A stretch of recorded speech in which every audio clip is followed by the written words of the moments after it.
Hi everyone, I'm Rachael Teufel, and I want to share a couple of tips for you in regards to storing your fondant, which is one of the more important pieces when dealing with fondant.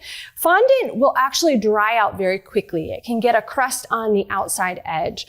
So once you have prepped and kneaded your fondant, if you're not using it right away, it needs to get wrapped up.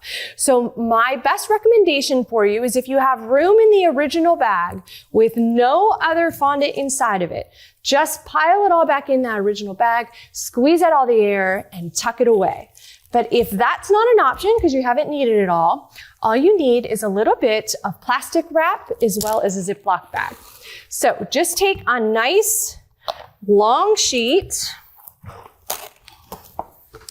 and what you want to do is cinch this as tight as you can. So I usually start on one end and I fold it over on itself, pushing any of that air out. And then I'm actually just gonna pull back on it, tighten it up, and just roll it. And this way, all of the air has been cinched out from around the fondant and it won't allow it to dry.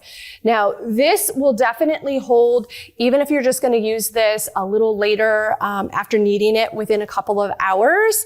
But if you're going to store this long term, you really need to get it into something that has a little bit more protection. So any sort of plastic bag will work.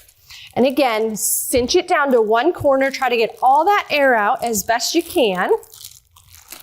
I like to just keep folding it over itself, and that sort of works all the air to the top. And then just make sure that your Ziploc bag is nice and tight and sealed. And then you can just leave this out. Again, if you're going to use this within a day or two, totally fine.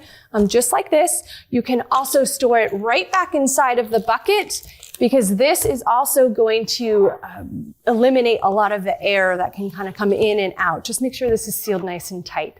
So that's how you want to make sure you store your fondant to preserve it so that it will last a little bit longer.